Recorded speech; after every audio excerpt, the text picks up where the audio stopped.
First birthday nga pala ngayon ng aming bunsong si Alicia Bernice, kaya naman tara't samahan nyo kami sa aming selebrasyon. Maglelechon nga pala kami ngayon itong mahigit kumulang 20 kilos na baboy, kaya't maagang maaga pa lamang ay nag-intindi na nga agad kami sa pagluluto. Isa din talaga sa pamamaraan na pasasalamat namin sa Ama sa mga biyaya at pagpapala maging sa maayos at malusog na pangangatawan ay ang paghahanda nga tuwing kaarawan. Simula din talaga nang dumating sa buhay namin yung mga anak namin, talaga namang bumuhos din talaga yung mga biyaya at pagpapala sa aming buong pamilya. Kaya sila din talaga yung matatawag naming tunay na biyaya at pinakamagandang regalo na dumating sa buhay naming mag-asawa.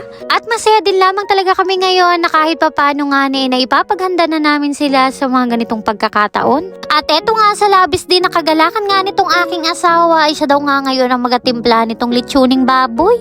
Ay kako nga ni sa kanya ay agaling-galingan mo ng timpla at marami ka akong makakatikim niyan. Ayan nga nung maisa-isa niyang pinaglalagay lahat ng mga samya at ricado din sa loob ng baboy ay syempre hindi mawawala nga ang pinakamahalagang sangkap, ang tanglad. At pagkatapos ngang maisuksok lahat ng mga samya at sahog, eto nga nit binuhusan din itong Ninong Rico ko ng Sprite at pagkatapos ay tinahi na rin nga itong lechoning baboy. At ayun na nga pagkatapos maigayak itong lechoning baboy ay disinalang na nga din at sisimulan na nga ding paikutin itong lechonin.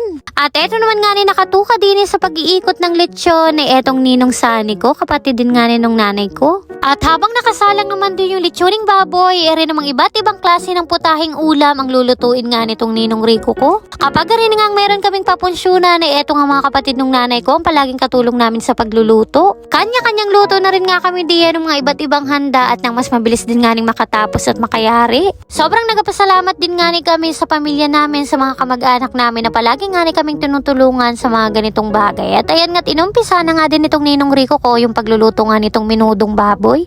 At dito talaga sa amin sa Mindoro tuwing okasyon o kahit ano pa yung papunsyonan ay hindi nga ni mawawala ang pambansang ulam ng lahat, ang minudong baboy at mga kalderetang baboy. Hindi talaga ito mawawala at eto talaga yung kalimitang hinahanap-hanap kapag ganitong may mga papunsyon at talaga namang eto talaga yung isa sa mga masasarap na putahe kapag may mga handaan. At bukod nga rin sa masarap ay napakasimple din lamang at napakadaling lutuin ng garni. Ayan nga't nung luto na ay hinango na din.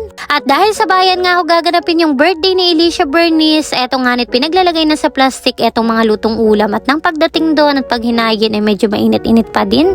At ayun na nga, sinilip ko din nga ring inalit yung baboy namin din sa may kabilang tabi at medyo namumula-mula na din nga naman ang bala at kakoy medyo matagal-tagal pa rin aring ikutan. Meron din nga kaming nakasalang din ng kalderetang baboy, ayan nga at malambot ng araw kaya naman nilagay na diyan yung carrots at saka patatas. Abay kung sasabihin nyo naman nga ang kaldereta na naman yan ay uho nga talaga namang pag-garini nga may mga papunsyon na hindi talaga mawawala yung mga garining ulamin. At nga at kapag garining nilagyan na ng peanut butter na pampalinamnam at pampasarap din sa ating kalgareta ay malapit na din niyang maluto. Ay ikaw ay sarsa pa lang man din mga mare ng garining kalgaretang pagkakaluto ay talaga namang ulam na.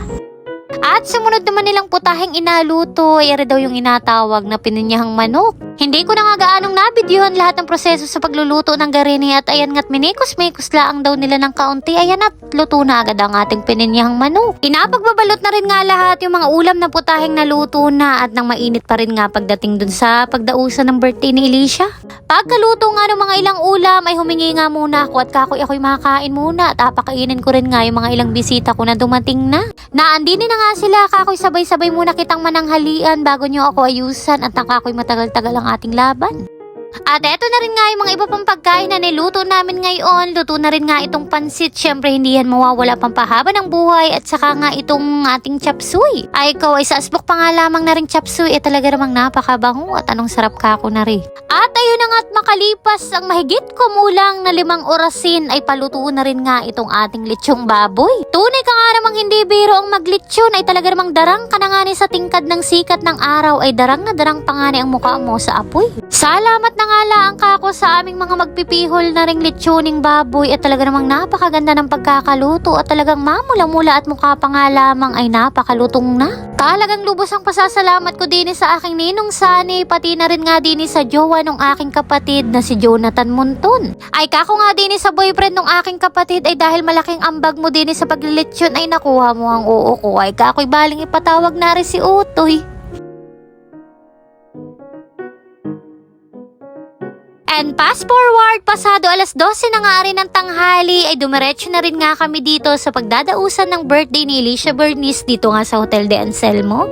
Frozen nga pala ang team ngayon para sa first birthday ng aming bunsong anak na si Alicia Bernice at eto nga't pagkarating namin ay napawaw na nga lamang ako sa napakagandang setup at decoration. Wala talaga akong ibang masabi kundi napakaganda at excited na rin talaga ako mag-umpisa yung aming party. At syempre naman para maka-aura tayo for today's video uli, eto nga nit nagpaayos muna ako dito kay Bin Mantala. Kako nga ni sa kanya isang mabilisan at simplihan lamang at medyo gahol na rin nga ni kami sa oras. First time ko nga lamang magpaayos sa kanya pero in fairness magaling din at nagustuhan ko rin nga yung ayos niya sa akin. Anyway, thank you so much kay Bin Mantala at dito rin nga sa kanyang kasama. Talaga namang makaka-aura ang tiya mo for today's video. And here's my final look mga mare, and flex ko na rin pala sa inyo itong napakagandang white dress ko na nabili ko lang sa Shopee. Kung gusto nyo, ilalagay ko na lang yung link sa my comment section.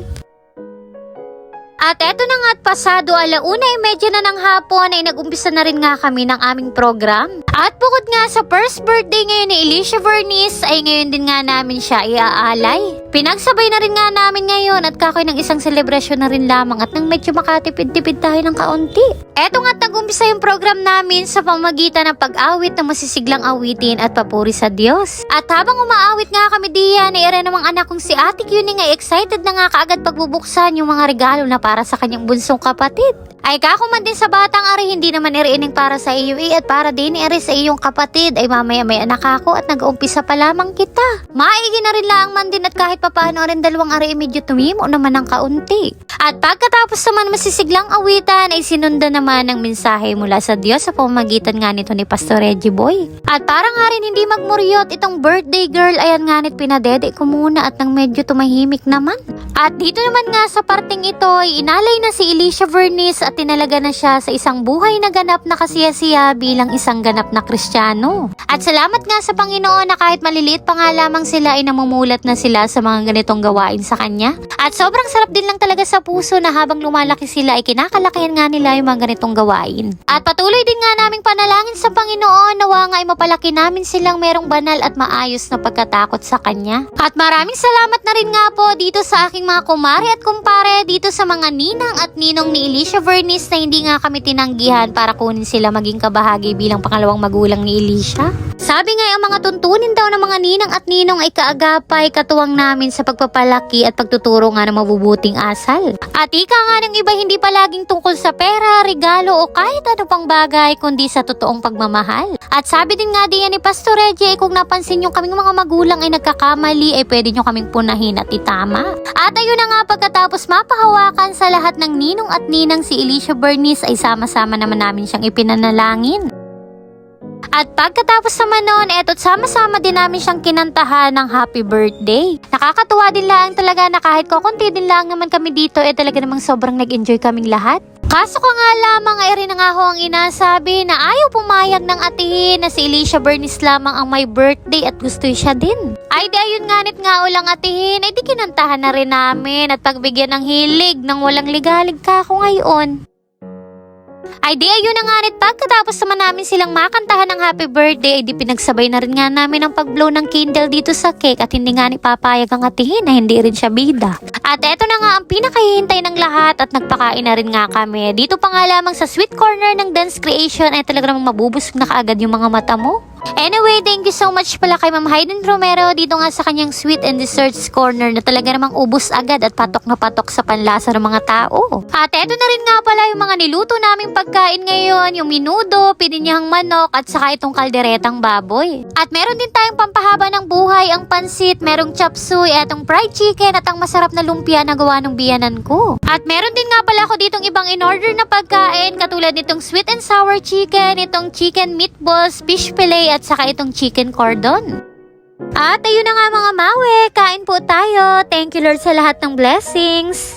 Sa puntong yan ay talaga namang gutom na rin nga ni kaming dalawa kaya naman hindi na rin nga kami nagpahuling kumain. Sobrang dami ko din talagang nakain diyan at talaga namang napakasarap nga na ng mga lutong pagkain at hindi nga lamang ako yung nagsabi pati na rin nga itong mga bisita namin.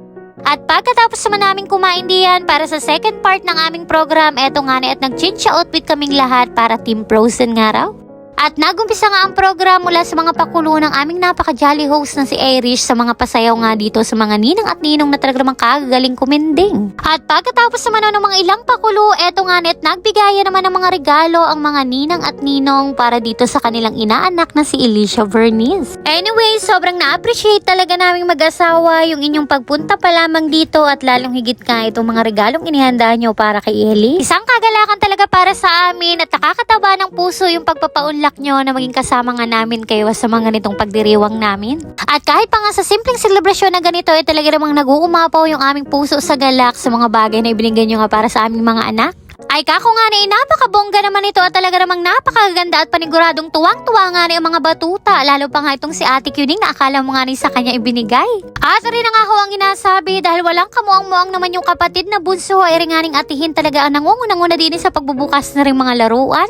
Abay tingnan nyo naman nga niyo at hindi na nga agad makatulog din sa laruan at gusto na nga rin agad ipa-assemble. At tanong tuwa din nga namin din sa sumunod na regalo at kako'y maigi naman at tig-isa nga yung magkapatid ay hindi magagawan. Pati na rin nga yung ama ay tuwang-tuwa din sa mga bagong laruan ng mga bata. Tayo na nga ang inasabi, ang atihin ay nauna-una na. Talaga naman nga ni si Ate Cuning, daig mo pa ang siyang may birthday at tuwang-tuwa sa mga regalong ibinigay ng mga ninang at ninong ni Ellis. At dahil excited din nga ni akong inahin din sa mga regalo ay talaga namang pinagbubuklat ko na nga din at talaga namang salamat nga niyo sa inyong pag-aabala. At sobrang maraming salamat din nga po pala dito kay Vin Mantala sa kanyang napakabonggang regalo para sa mga bata. Ito pa nga lamang ay talaga namang napawaw na nga kaagad ako at napakaganda rin talaga nung kanyang pagkakagawa at saka pati na rin nga yung kulay. Tuwang-tuwa nga din yung dalawa lalong higit nga si Ate Cuning at talaga namang favorite color niya nga itong pink at Barbie nga raw siya. Tuwang-tuwa talaga itong dalawang batuta ngayon at talaga namang agik-ika na nga yung mga yan. Maraming salamat na rin nga po pala dito kay Pastor Reggie, maging sa lahat ng mga dumalo, mga kaibigan, kamag-anak, mga kapitbahay at saka ito nga ring mga pamilya namin. At thank you Lord sa lahat ng blessings, sa lahat ng pagpuprovide sa mga pangangailangan namin at sa isang matagumpay na selebrasyon ng first birthday ni Ellie. At maraming salamat na rin nga po pala dito sa Nathaniel Studio na halos isang taon nating pagpuputoshoot buwan-buwan. At maging dito sa napakabonggang setup and decoration ng Team Jeffrey Events dito kay Madam Host sa napakagandang flow ng gawain at dito nga sa Hotel de Anselmo. Salamat nga po sa pagtulong nyo para maging matagumpay at maayos nga ang program na ito at lalong higit nga dito sa aking pamilya na palagi nga nakasuporta at pag-alalay sa amin. And thank you Lord sa isang matagumpay na selebrasyon sa first birthday ni Alicia Vernice at nawa nga ay marami pang kaarawan na dumating sa buhay niya kasama nga kaming buong pamilya. Panalangin din palagi namin sa Panginoon na lumaki nga silang may malusog, malakas at maayos sa pangangatawan at lalong higit nga ang may banal na pagkatakot sa Diyos. And yun lamang muna for today's video. Maraming salamat po sa inyong panonood. God bless.